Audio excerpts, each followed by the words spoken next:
Hi everyone, this is Karen Frith. Welcome to the Consultant Collective series. I've spent the last 10 years working with and learning from some of the best consultants in the market, and now many of them are joining me to discuss how they've built a thriving business, how they've survived huge shifts in the marketplace, and to share the secrets of their success with you. The one question everyone asks me is, how do I start my own consulting business? So the Consultant Collective series will provide answers. Join me and some of the most experienced consultants in my network to learn, apply, and share strategies to grow your consulting business. My name is Karen Frith, and welcome to the Consultant Collective series. So Nick, you and I met, about 5-6 years ago now, I think. Yeah, you were that fresh-faced recruitment agent walking into Angel Square. What are you trying to say? Well, you've grown, you've matured. And it was so refreshing, to be honest with you, when I first met you, because you took the time to really understand me, the organisation. It was fairly obvious back then that you were going to be a major influencer in the recruitment scene in Manchester, and I don't think any of us are surprised that probably you were the face of recruitment in the early days of the pandemic last year. Mm-hmm. You were the one that everybody saw on LinkedIn, provided an awful lot of optimism for contractors and for permanent staff as well, because you seem to be getting hold of some really great roles and posting them out there and replying to people and just generally giving that level of confidence in a market that was on its knees, to be frank. At the time, it was just really, really poor. You do have access to some amazing clients, I know that, and the best contractors, I think. With all of that said, what I'd really like to understand is what did the pandemic bring for you? What did you do differently? What was the opportunity that it brought for you in the early days, and then in the last 12 months? I think it was a bit of a double header as well. I think IR35 was obviously a huge talking point even before the pandemic was even mentioned, and I was looking at solutions as well as the business to understand how I could best place those individuals into contracts within their existing companies and or in the wider space. And then the pandemic came along and everything was sort of kind of put on hold with IR35, and it's just forever changed the market. And I think the early days of the lockdown for me were it was more focused on how we can actually help. I think recruitment companies do get seen as being very transactional, and it's candidates are just a number, clients are just an invoice, and there's no real relationship between it. And that's something that I took myself out of, because granted, there's always a commercial agreement that's going to be made, but the work that I was doing in the early days with my actual contract list and candidate list, that generated over 3, 4, 5 months this massive amount of goodwill. And that's what I put it down to. I think for us, we've never worked at home full time, so for us to go overnight 24 hours, everyone's got a laptop and everyone's remote now, was a big change. But we had the infrastructure behind us to be able to do that, whereas some businesses didn't. So I've been talking to my executives that I've got in the market that I've known, like yourself, for 5-10 years, that sort of time scale, saying, on the basis of you needing to put an infrastructure in place, I know that's going to be a cost to the business. Therefore, I won't actually add any additional cost, but I'll put teams in to your business to actually help them out. If you don't even need people full time, it might just be there's a project team here that you can utilize to set up a Teams or a Zoom facility that you just expect businesses to have. But it's surprising how many people didn't have the infrastructure. And I think it's down to the mindset of businesses in that sense, because no one's seen this come in. No one thought that the business would be fully remote.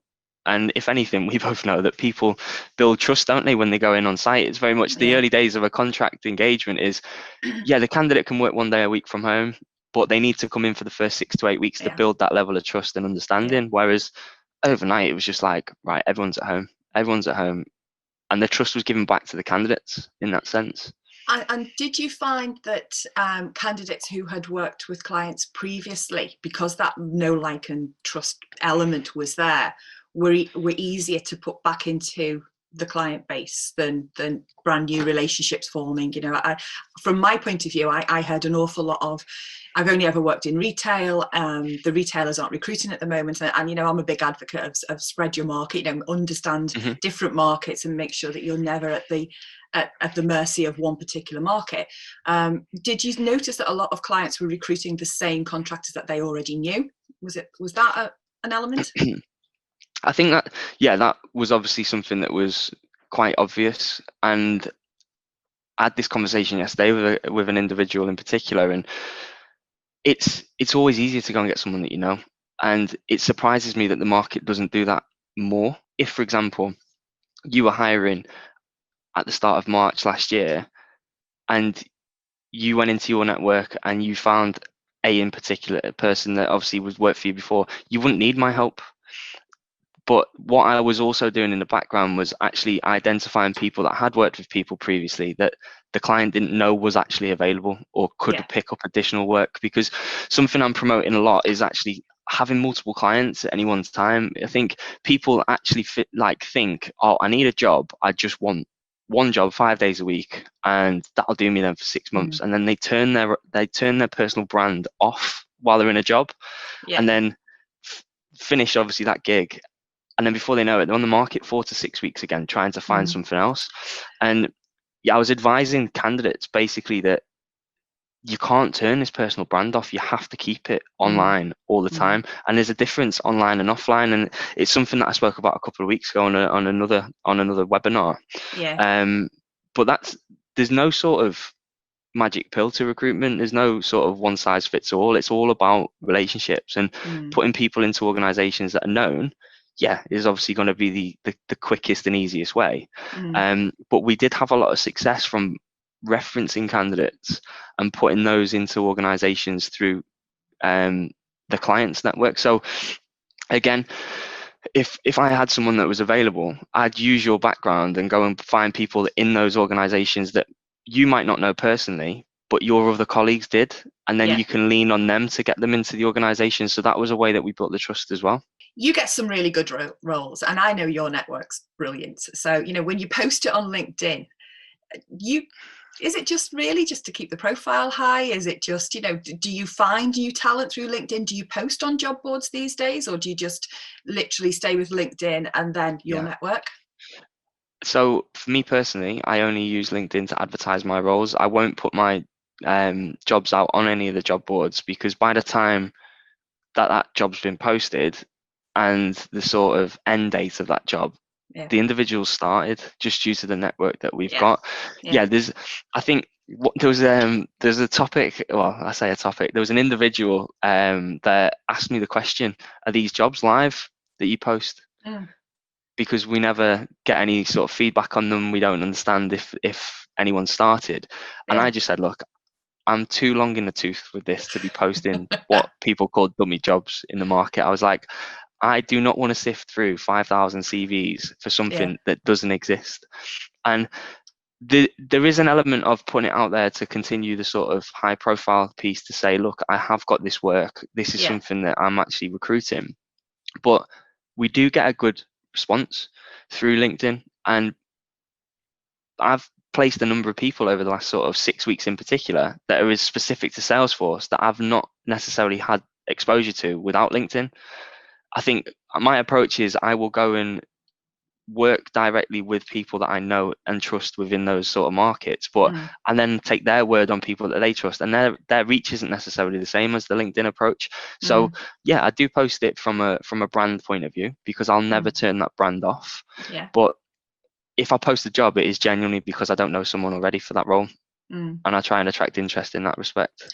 And so you're building up your wider network, because I've noticed a lot of Salesforce roles coming through, which is great. You know, I'm working with NetSuite at the moment, so it's and that's not something that I've had exposure to in the past. And it's like, I don't know anybody in the NetSuite space because I've never done it before. So that's the kind of thing that I think, I can see the pattern in your posts, you know, and you can definitely see when you've either landed a new client or the clients that you've got are moving into a different space, and you're the recruiter of choice, because you can see the different tone of the posts that you're putting out there. Yeah.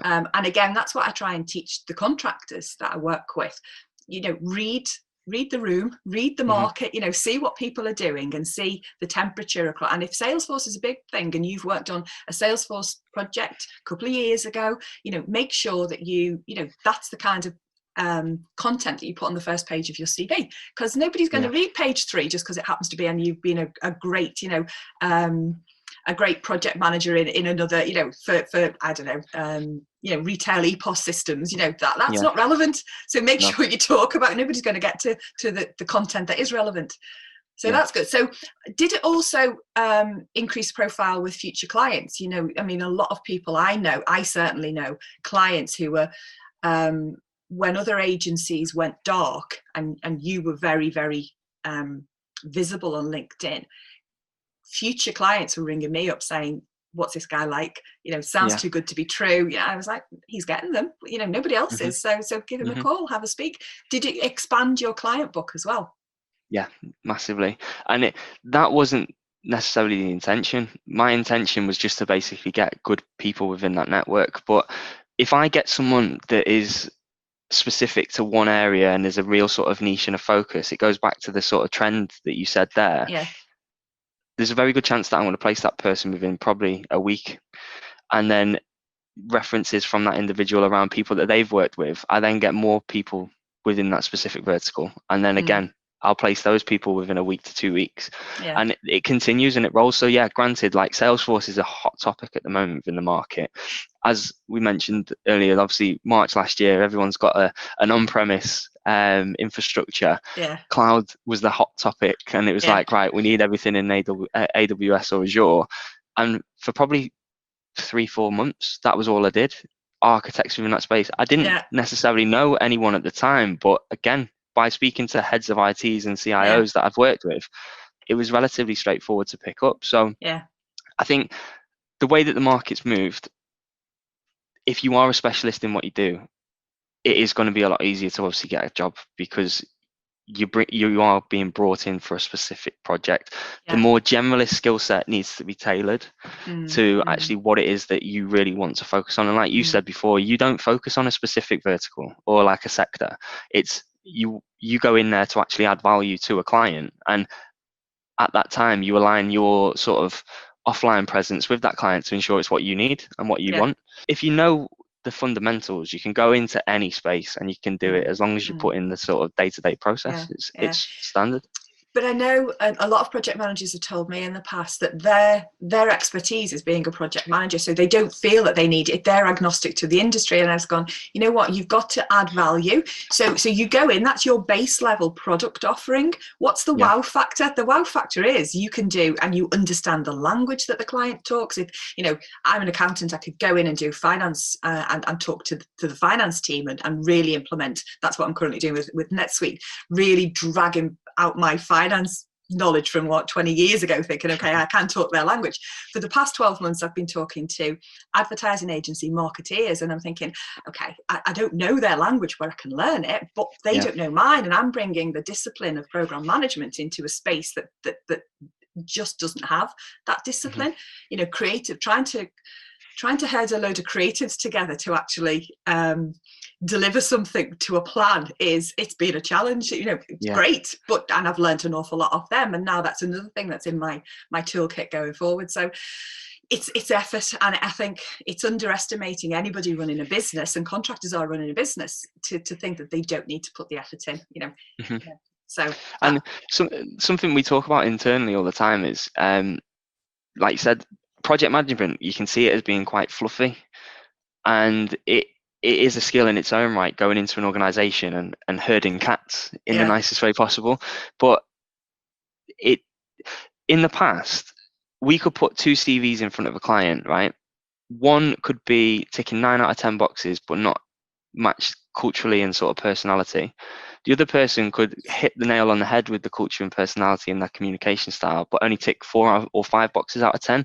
They're going to get the job. Get it. Absolutely. They're going to get the job because people bring in people that they like, because they're like themselves. Yeah. And it's about tailoring that approach in order not to be a chameleon and just change your spots because you want to go down the road of just getting a job. It's the values around your offline presence that are key. It is. Absolutely. And I just to interrupt 1 sec, because something's come to mind, and this wasn't what we discussed, but I was talking to a few service integrators last week. I actually got out and I travelled, and I went to Manchester and I went to Liverpool and Chester, and I met people. It was great.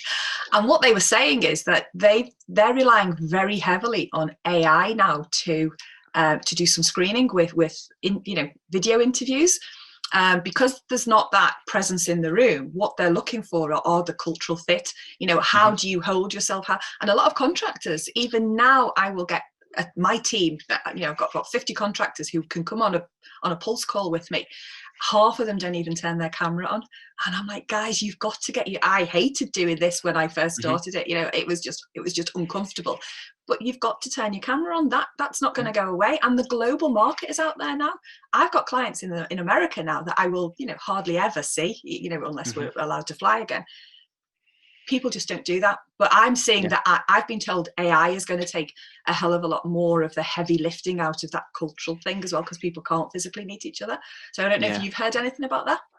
Yeah, it's tough, because I think I shared a post yesterday that Simon Sinek put out just around building the trust through video conferencing, and he was talking about how difficult it is, because the trust isn't built with me and you now on the screen. It's like, if, for example, we worked in the same office, if I grab you at the coffee machine and go, just need you for 5 minutes, can I just obviously run this past you?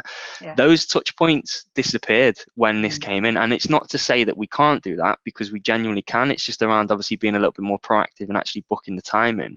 But when lockdown landed, the 1st of March last year, or whenever it was, everyone was on time to meetings. It was bang on the dot. Every meeting was back to back, and it was just, it ran like clockwork. And within 4 or 5 weeks, we started putting in little coffee breaks in the morning just to get people together at 10 o'clock and 5 o'clock in the evening, just to not talk shop for half an hour. It was very much like Monday morning, pre-COVID, we'd come in and be like, right, how was everyone's weekend? Everyone enjoy themselves? What did you get up to? Blah, blah, blah. Probably lasts about 15 minutes. It's irrelevant, but obviously for other people, they really buy into that. Yeah. And that's then when we kicked off, obviously, the start of the day. Lockdown hits, 8:30, right, what are you guys getting on with? Everyone's like, oh, where's this sort of new, hard, sort of into the detail approach come from? And it wasn't. It was just because it was so new to us. It's the same within interviews. If you sit on an interview and someone's screen off, it's so difficult to actually sort of steady your own thoughts, like it genuinely is, because you're just talking to yourself in the nicest way possible, staring at a blank screen. And just little things like that just makes a massive difference. But it is tough. It is, and I'm trying to promote, this is a safe environment, guys. We're all on this call together. We're all a team now. I don't call them my academy members. This is just a team now, because we've got so many different disciplines in there that all support one another. But turn your camera on. You're going to have to do it if you're going to go for an interview.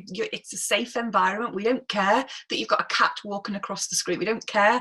This is just where you get used to seeing and hearing yourself on camera, because you're going to have to do it. And there won't necessarily be that supportive community around you like there is at the moment. And then you always get one smart aleck, somebody turns their screen on, they go, oh, turn it off, Oh, no. But it breaks that helps the ice. By the trust. It does. And that helps. It's like when this all came into play last year, it was amazing to see that C-suite professionals became more of a person. Human. Like there was multiple people in my network that I knew the name, and it was kind of, don't speak to them because they're on this pedestal, and obviously they've got to the top and they're well respected, and that's great. And there was always like a nervousness around obviously approaching them, because it was like, how am I going to get any interest from this individual, because they're so well respected. When this came in and you've put a Zoom meeting in or a Teams meeting, and you're speaking to someone and their kid runs across the room, or the dog's got socks in its mouth when it's running through, that helps you with the little touch points, like I said, with the coffee meetings, because you can laugh and joke about it. It takes you away from talking that shop for 10 seconds. But it's always something then you can relate back to. Absolutely. And you're right, they're so right, they are definitely more human, and they're more willing to give you 5 or 10 minutes. You could never walk, what it was like in Angel Square, the air was very pure on the 13th floor, you could never get up there and sort of walk into that environment, whereas 5-10 minutes on a quick call, or a quick Zoom, it was more accessible. People were more accessible over that. I found that over the last 12 months. So I've reached out to people that I've worked with in the past that I probably wouldn't get the time of day from in a normal environment, because they'd be very busy. Now they're not commuting. Now they're all sat at home. They're all facing the same challenges, around finding toilet roll, like everybody else was last year. And they became more human. It was great. Yeah. So toilet roll became the currency last year, and it was like, well, I've got this 9-pack here. Would you like me to? I'm a millionaire. But it is crazy though that you mentioned there, just like the commuting aspect of it as well. People are so much more relaxed. I think especially with the execs traveling in and out of London, most people would sit on a train for what, an hour and a half, 2 hours just to get in and out of work. And that's 4 hours potentially of their day that's disappeared. So obviously they were rammed. Now the commute's downstairs while they're opening the laptop, they're flicking the kettle on, and they've got that 2 hours back. It's just, can you imagine this? If you imagine 2 years ago I was going into a boardroom and going, right, I'm working from home 5 days a week. No. They'd have been like, absolutely no chance. Well, not in your world, and certainly not as a contractor. It would be like, so So looking ahead then, what do you think the market's going to look like for this year? Are there any hot topic? Obviously Salesforce in your space is a hot topic, but post IR35, have you seen any huge shifts in the way the clients are responding to that? Have they all gone blanket bans? Have they all gone, we're not touching contractors with a barge? But I've personally not seen that, but what about from you? No, I've definitely not seen it, and if anything, I've been busier, which is a bit of an irony, because it was very much a we're setting ourselves up to like see the worst, and we've grown, and it's kind of like, this is phenomenal. I do think that the consultancy engagements will take off in the next sort of 18 months, because we're finding now that there's a better reach for candidates because everyone's working from home. Clients are being more flexible with that. Clients don't want to pay big money anymore for gold partners and big four, because there's really sort of tight-knit networks of bespoke consultancies that can do the same job with a better return on investment. That's good. That's good news. And with regards to actual contracting, where I work within commerce and industry, which is obviously similar to yourself, it's each individual client takes their own sort of view on it and their own stance, and it's just trying to adapt that stance to suit. But it won't impact it. Contingency work is always going to be needed, especially for specialists, and that's the point that I'm trying to make. I think I agree. As long as if you're a specialist within your field, you will not struggle to get a job. What industries are you seeing coming through this? They do say, I think there's the quote on LinkedIn a few months ago, COVID has accelerated the digital transformation. It's not the CIO or is it digital transformation that you're seeing as being the big thing? Yeah, I think you just take it for granted that every business, like I said earlier, has got a cloud sort of environment. It's not the case. People are still working on premise. Like we're picking up jobs this week where we're moving from a BizTalk middleware to an AWS, and it's like, right, okay, you would have thought that this was done like 10 years ago, but obviously it's not the case. And there's a lot of processes that I've seen that have been HR driven. There's been a lot of target operating model realignments because new processes with the ways that people are working from home and having that sort of structure in place. And most businesses just don't have the systems to adapt. And for me personally, at the minute, my sort of specialty within the market is that ERP implementation or the cloud transformation piece. Salesforce is a byproduct of that, but with the knowledge that I've gained, obviously I've become a bit of an SME within Salesforce. We've implemented it ourselves at Oliver James. Right, okay, So I'm actually an end user as well as trying to. And what kind of the features is it? Is it Salesforce CRM? Is it financials? Is it Yeah, more so CRM that I've seen currently, and it's all around the integration tools. So most businesses, say contact center, for example, they use a Genesis platform. It's around how Genesis can talk to the CRM itself, or there's another organization that I'm working with currently, and they've got 3 legacy systems within 3 different locations, but they're actually implementing that as a single core function, and it's about Right. migrating data into it as well. Yeah. So one of the questions I always ask when I go for these types of role is tell me about your tech debt. Tell me about what's out there as you, because I interview as well. I want to know what I'm going into. yeah. And it is amazing. I mean, certainly the big insurance, the big banks, they've got technical debt from like 30, 40 years ago, big mainframe which they just can't unpick. Their policy systems, their product systems, core products like mortgages and stuff like that. But I'm amazed, even like the newer businesses, the .com age has still got these systems they've just not done anything with. So I think that's a huge opportunity for anybody who's, it's like COBOL programmers from years ago, isn't it? They're like hen's teeth now. Actually, just go back 10 years, because that technology that you implemented 10 years ago now needs either unpicking or integrating with the cloud stuff. Yeah, and it's forever adapting. You've only got to look at some of the major like mobile providers. Every year there's another upgrade. There's something else. Put that into a bank. That's why all these little fintech startups are doing so well and taking so many of the customers. It's because it's understanding what the customer wants. I think, well, when we were talking 5 years ago, it's very much this is the project that we're delivering and this is what we think the customer needs. Service design and design thinking has just been key to the shift in projects.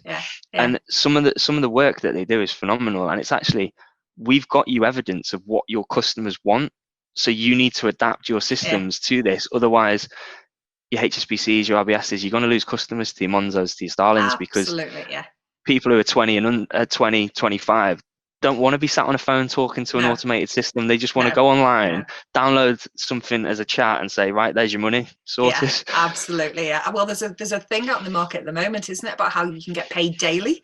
There's a new app that's coming out again. I mean, that, why not? Why do people sit on, my money for 4 weeks? I mean, in recruitment agents, sometimes some contracts I've had to work a month and then wait a month. That 5-10 years ago, that was acceptable. I don't think it would be acceptable anymore.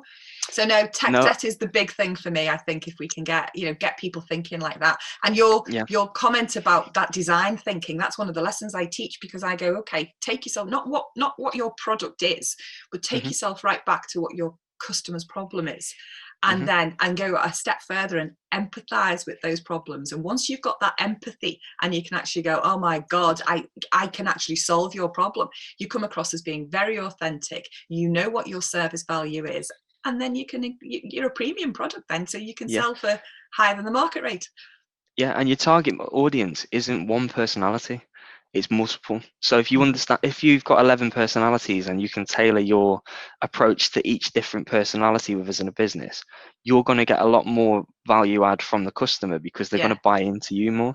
And it's just a simple process, but it's a lot of work up front to even get to a point of obviously kicking a project off. And it's a different way of thinking. So what's next for you then? What's next for you, Oliver James? Where do you see, the next 6 to 12 months for you? Next 6 to 12 months for me, I think for me personally, it's already been like a record-breaking year. So I've hit the ground running, and I'm excited to see what the next 6 months look like. I could sit here now and tell you this is what my prediction is. Get off the phone, and at 11:15, I'll be onto something that's completely new that I don't know about, because the relationships that I've got with these people, they'll approach me about stuff that they need that I'm not aware of. But more so, I mean, I know that OJ's just opened a new office in Charlotte. Are we going to see Nik flying across the Atlantic? And that's the kind of thing I was talking about, rather than the day-to-day stuff. Yeah, I think it's really exciting, obviously, that we've got the Charlotte office. For me personally, at this minute in time, it's not right for my career, and I think the reason for that is twofold. One, I'm not in a position where I want to relocate yet, and two, I've put so much time and effort into building a 10-year network. To go and start that again, it's not counterproductive, because there'll be benefits with it. But when I sat down in Oliver James, the first day I got onboarded, we had 30 people in the room, and it was very much like, what do you want to get out of recruitment? What do you want to do? Blah, blah, blah. And they came to me, and I was like, I want to be the go-to person within the market for change management in the Northwest, but ideally at a longer date in the UK. That's my goal now. It's just, that's for me, what's next is to become a bit more of a presence in London. become more of a bit of a presence in Birmingham and Leeds Yeah. and the Yorkshire areas and stuff, Yeah. because my network is specific to Manchester at the moment, like, you know, or the Northwest. Yeah. So if Yeah. I can replicate that in the UK, I'll benefit more than going to Charlotte. But you did start a few years ago. You were often down into London on the red eye out of Manchester, weren't you? So, I was, yeah. yeah. And in all fairness, I think when everything opens back up, I will be probably spending a little bit more time down there. But more so because the execs were based there. Yeah. And then it was obviously recruiting for the regional offices, whereas now everyone's just obviously working Yeah. from home, aren't they? So Yeah. it Yeah. doesn't mean I need to You travel. need to find a nice country golf club where they all meet up and congregate. Wouldn't that be much nicer than going into I the need to learn how to city? play golf first. I've got a terrible shoulder. I'll be a great caddy, but that's about it. Maybe that's the future for Nik Bulmer in the next 6 months. Then go and sharpen your golf skills. Yeah, I need to get a set of clubs first. A pair of clubs. Absolutely. Well, a pair, yeah.